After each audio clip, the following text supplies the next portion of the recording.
Well, hello everybody. Nicholas McGinnis here with Meadow Green Farm. And today I'm taking the dogs for a walk and having a little look at a project I started before Christmas. I was able to spend maybe 4 hours on 6 consecutive Saturdays on this project using my spacing saw. And what this project is, it's a silvopasture development on the back part of our farm property. So looking at old maps that we have of the farm, you go back to 1950, about 80% of this 150 acre property was actually farmland. And what happened, I don't know, around 1950, different economic changes, people moving into the towns, and most of it was left abandoned. The property, or the portion of the property that remained actively farmed, was the sections of the property where machines could get on so they could make hay. Areas that would have been pasture land for various reasons, like this area behind me. It's a little bit hilly. There's a lot of undulation to the ground, a little bit wet at times. Those areas were kind of, I don't want to say left alone, but they went into forest management. And so this whole forest stand regenerated between about 1950 and 1985, 1990. And then it was clear cut, which happened so often in the province of Nova Scotia and probably in all sorts of other areas. And after it was clear cut, I believe in the 1990s, it's been left to regrow. And it's got a very nice stand, actually, of mixed species. There's a lot of red maple, some red spruce, mostly white spruce, balsam fir. There's some yellow birch in here. There's a few ash trees in the lower lying areas.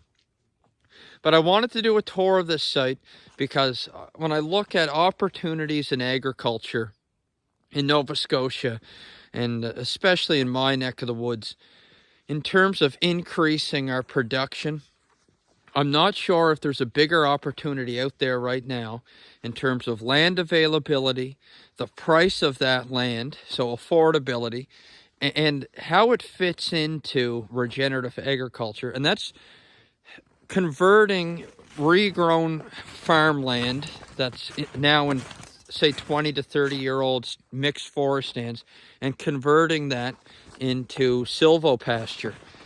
And I want to say also that this silvopasture land, it's not going to be as productive per acre as a completely cleared pasture.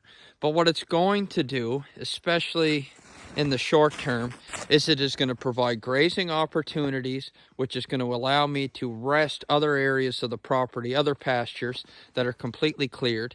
So if you can bring your cattle into a 10-acre silvopasture for a week in early July when that summer slump starts, it gives you 10 days of rest on your other pastures. You work that into your rotation as you move around the farm. And now everywhere, instead of getting maybe a month of rest between rotations, it's getting 40 days. And that'll make a big difference in terms of regrowth on those pastures. And then what you can do also to help develop this land, you can feed hay in here. So access to this part of the property in the winter can be tricky with the machine. So what I'm planning on doing is staging some hay bales at the top of the hill here once I get it cleared and rolling them out, feeding them hay for a couple weeks in the winter. There's a nice spring down here where they can drink out of. It's been minus 20 Celsius for, I don't know, 4 or 5 nights in a row, and the spring is still flowing, which is a really important thing. And I don't have to worry about investing in a frost-free tank or anything like that.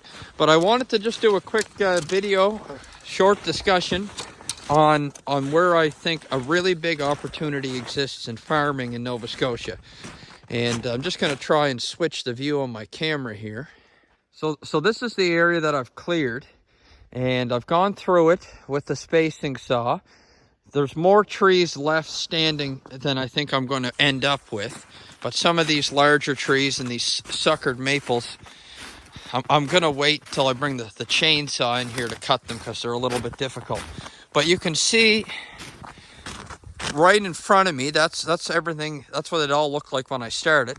And then you know, probably 15, 20 hours on the spacing saw. I've got about an acre done. I'm working my way around the perimeter and trying to leave trees that I think have saw log potential.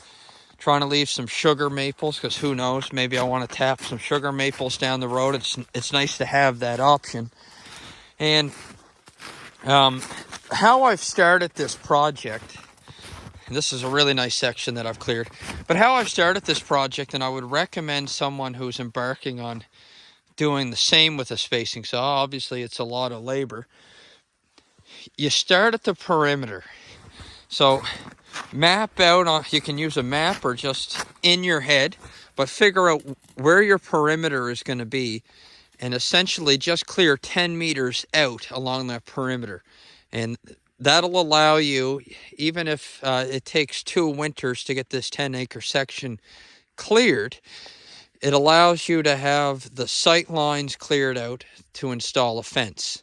And so we could move the cows in here in the summer this coming year without having it fully developed in the silvopasture. It'll provide a nice area for them to graze a couple days, allow them to chew on some of the vegetation that's regrowing.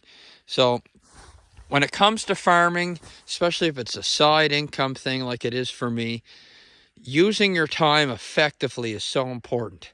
So if you're starting one of these projects, start by clearing out the fence line. Make it 10 meters or 30 feet wide, I think is a good measurement. That's what I've done right here. Fence line's going to go along these spruce trees and balsam fir. And yeah, so we'll get all this cleared. One of the most labor-intensive parts of all this is going to be stacking the brush into piles and dealing with the stumps. So I think we're going to bring in a compact excavator once we get it all done, pile up all the brush, or pile up a lot of it, and maybe burn it, maybe just leave it for wildlife habitat. So that's it for today's video. Thank you for watching. Hope you learned something. And if you're doing some silvopasture projects on your own property, I'd love to hear about it in the comments below. Thank you.